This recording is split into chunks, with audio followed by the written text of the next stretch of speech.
The opposite of addiction isn't sobriety, it's connection. So you might have heard this quote floating around on the internet, and it sounds nice on its face.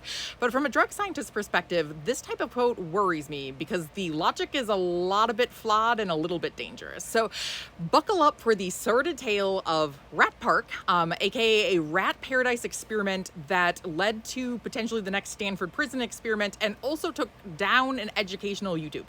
So let's start with the history here so you can understand how things went terribly awry.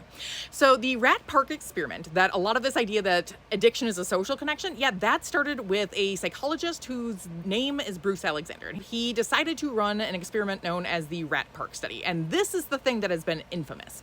So Rat Park is not what you typically think of. Like everybody thinks of this like giant paradise for rats. Instead, Rat Park was kind of sad actually. So there was a group that lived only in an isolated environment. So in this case, what they had was they had like a wire cage, no real floor. They were not housed with their friends. It was just kind of this bare minimum setting. And then they had rats who lived in Rat Park. So this was basically a chamber that was like 30 times bigger than a normal cage that had all sorts of bedding. And then it also had like tin cans and tubes for hiding in and wheels and things like that. And so the rats were in both situations allowed to just drink tap water or choose to drink the morphine water.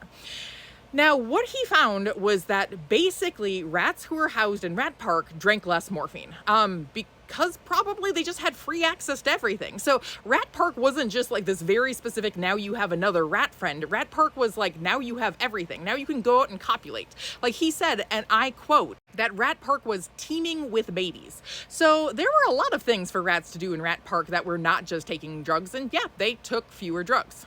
And he specifically saw that the male rats were actually more likely to take more drugs if they were isolated versus the female rats.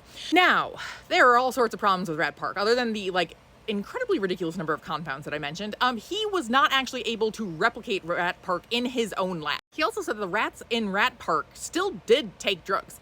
Now, his theory that he was specifically trying to counteract with Rat Park was this idea that like certain drugs are inevitably addictive. So if you take it, you're guaranteed to become addictive. And he said that this was like the prevailing thought at the time. So this was kind of the quote myth of a demon drug. Here's the thing. That is basically the definition of a straw man fallacy. Like, I was -9 years old when his first Rat Park study came out. I can't say for sure, but I can kind of conclusively say that the prevailing idea was not that a single drug guarantees addiction in everyone who takes it. Like, there's never been a finding that suggests that in science, ever. But he said that this was the idea at the time, and that's why he did Rat Park. And Rat Park supposedly showed that it wasn't the drug that causes you to become addicted, it's the lack of social connection that causes you to become addicted. And he continued on this path for a while. At one point, he tried this idea by making students to pretend to be prison guards and other students pretend to be inmates to see if the fake social situation of a prison, similar to the rat social situation of a prison, would produce the same results. And he said, we found nothing. Now, side note, he said that he ran this prison experiment after his Rat Park studies, and his Rat Park studies were done at the same time as the Stanford prison experiment, so he probably should have learned from Zimbardo that that was not a good thing to do, but you know, ethics of psychology in the 70s. So that was Bruce Alexander's Rat Park study. How did that lead into this idea that everything you know about addiction is wrong that we've been focusing on today? Well, it kind of happened because of a man named Johann Hari. So Johann Hari is a journalist who has written a lot about drugs, as well as now he's doing like a GLP-1 agonist book. Johann Hari, as I mentioned, journalist, not scientist, and scientists are not necessarily fans of Johann Hari because he has a tendency to overgeneralize. So he did a very famous TED Talk and actually wrote a book, Chasing the Scream, that is based on this idea that like everything we know about addiction is wrong. So social connection is the most important thing. He brings up the Rat Park study as like evidence that addiction is because you just don't have enough social supports. He also brings up some incredibly incorrect facts. So in this TED Talk and in this later addiction video that an educational YouTube put up, they did this like cartoon version of it, and it got millions of views, and people just sent this to me over and over and over again. And this idea is based on, again, incorrect science. So for example, in the video, in his TED Talk and in the addiction video, he specifically talks about this idea that like nobody who uses prescription opioids becomes addicted from them. That is just blatantly untrue. So what we see is that the best estimates of rates suggest that 4 to 12% of people who use prescription opioids eventually transition to heroin use. And we see that 80% of people who use heroin originally started with prescription opioids, not necessarily prescribed, but potentially illicit as well. Now, let me just state this right now.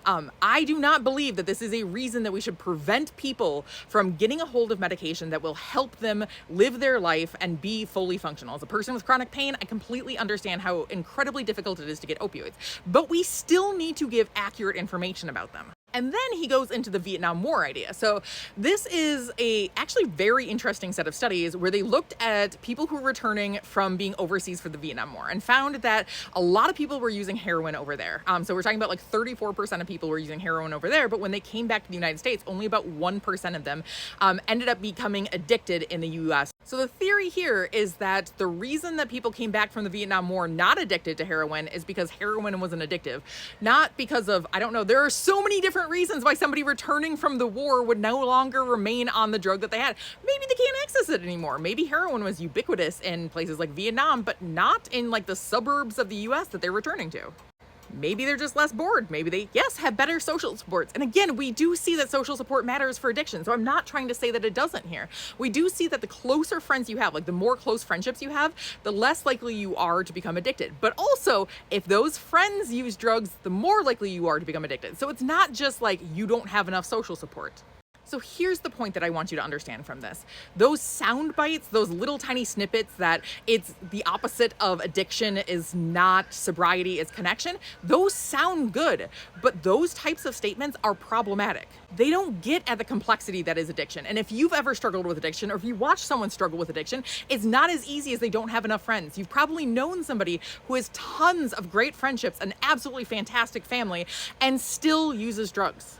But it's also not just the drug itself. Yes, some drugs are more or less addictive, but they're not guaranteed to cause you to become addicted. And it's not just genetics. Using these black and white terms are not helpful, because then people are like, okay, but I have a great social support system. Why am I still addicted? Or that person didn't get addicted to weed, so why am I addicted? Like, you force people to kind of have that shame and guilt because you're not giving them the full story here.